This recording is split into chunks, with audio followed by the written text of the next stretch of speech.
Poster விட்றான். இவங்களே திமுக அவங்களுக்கு கேட்டு போஸ்டர் விட்டுறவனை போய் கேட்குறாங்க நிறுவலையோ யார் யாருன்னா செந்தில் பாலாஜி பிஏ தான் விட்ட சொன்னார். எப்படின்னா விஜயை கைது செய்.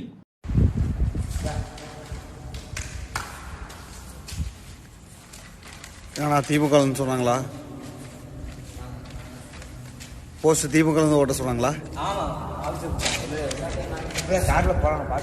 சரி சரி சூப்பர் சுப்பிரமணியம் ரைட் ரைட். ஏன்னா இவங்களை கைது செய்கிறதுக்கு பதிலாக விஜயை கைது செய். இவ்வளோ பெரிய கூட்டத்தை கூட்டினவருக்கு கூட்டத்தை எல்லா பேரும் தான் கூட்டுவான். கூட்டத்தை கூட்டினா கைது செஞ்சுருவீங்களா? அதனால் விஜய் உடனே அங்கேருந்து கிளம்பியது சரியான முடிவு. சில அரசியல் தலைவர்கள் விவரம் தெரியாமல் விஜய் ஏன் போகலன்னா கொண்டு இருப்பானே, இவ்வளவு செய்யலாமல் விடுவானா? அதனால் விஜய் அங்கேருந்து போனது தான் சரியான முடிவு. கவர்னர் ரிப்போர்ட்டு கேட்டிருக்காரு. என்ன ரிப்போர்ட் கேட்டிருக்காருன்னா, எப்படியா கூட்டம் எவ்வளோ கூடிச்சு, போலீஸ் பாதுகாப்பு, இதை பற்றியெல்லாம் கேட்டிருக்காரு. அவங்க தொடச்சி போட்டு போயிடுவாங்க. அவங்ககிட்ட போய் என்ன பதில் கொடுப்பான்னு பார்க்குறீங்களா? அங்கே மத்திய அரசாங்கம்னு ஒன்று இருக்குது. அவன் எந்த நடவடிக்கை எடுக்க மாட்டானே, எல்லாத்தையும் வேடிக்கை பார்க்குறவன் தானே.